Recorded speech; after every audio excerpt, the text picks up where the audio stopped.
കടലാമ സംരക്ഷണത്തിന്റെ പേരിൽ ഇന്ത്യയിൽ നിന്നുള്ള ചെമ്മീൻ ഇറക്കുമതിക്ക് അമേരിക്ക ഏർപ്പെടുത്തിയ നിരോധനത്തിൽ പ്രതിസന്ധിയിലായി കേരളത്തിലെ മത്സ്യത്തൊഴിലാളികളും ചെമ്മീൻ കയറ്റുമതി സ്ഥാപനങ്ങളും. 4 വർഷമായി അമേരിക്കയുടെ നിരോധനം നിലവിലുണ്ട്.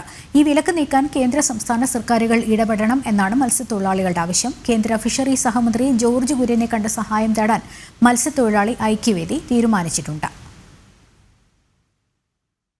ചെമ്മീൻ പിടികൂടുന്നതിനുപയോഗിക്കുന്ന വലയിൽ കടലാമകൾ കുടുങ്ങുന്നു എന്ന് ചൂണ്ടിക്കാട്ടിയാണ് അമേരിക്ക ഇന്ത്യയിൽ നിന്നുള്ള ചെമ്മീൻ ഇറക്കുമതിക്ക് നിരോധനം ഏർപ്പെടുത്തിയത്. ഇതോടെ മറ്റു രാജ്യങ്ങളും ചെമ്മീൻ്റെ വിലയിൽ കുറവ് വരുത്തി. ചെമ്മീൻ്റെ കയറ്റുമതിയിലും ഇതോടെ വലിയ ഇടിവ് സംഭവിച്ചു.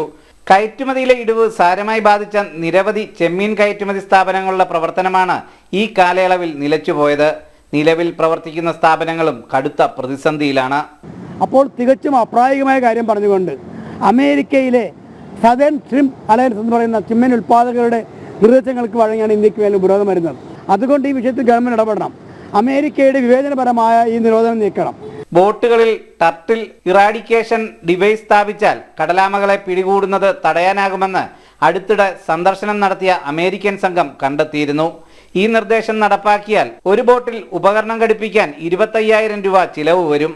ഇതിന് സർക്കാർ സഹായം ലഭ്യമാക്കണമെന്നും മത്സ്യത്തൊഴിലാളികൾ ആവശ്യപ്പെടുന്നു. ഇപ്പോൾ തന്നെ അമേരിക്കയിലെ കയറ്റുമതി പല സ്ഥാപനങ്ങളും കൊച്ചിയിലുള്ള അരൂരെ സദേൺ പ്രോസസ്, കൊച്ചിൻ ഫ്രോസൺ പോലുള്ള സ്ഥാപനങ്ങൾ അടച്ചുപൂട്ടപ്പെട്ടിരിക്കുകയാണ്. വൻകിട പ്രോസസിംഗ് കമ്പനികൾ അടച്ചുപൂട്ട് നേരിട്ടുകൊണ്ടിരിക്കുകയാണ്. അതുകൊണ്ട് ഗൗരവമായ വിഷയമാണ്. ഈ വിഷയത്തിൽ പ്രധാനമന്ത്രിയുടെ മത്സ്യബന്ധന യോജന പദ്ധതി പ്രകാരമോ അല്ലെങ്കിൽ കേരള സർക്കാരിൻ്റെ പദ്ധതി പ്രകാരമോ ഇവർക്ക് ആവശ്യമായ സബ്സിഡി കൊടുക്കണം.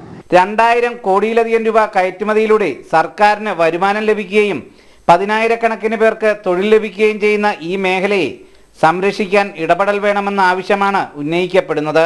ഇതിനായി കേന്ദ്ര ഫിഷറീസ് സഹമന്ത്രി ജോർജ് കുര്യനെ കണ്ട് സഹായം തേടാൻ മത്സ്യത്തൊഴിലാളി ഐക്യവേദി തീരുമാനിച്ചു. സുധീഷ് ഗോപാൽ, ജനം, കൊച്ചി.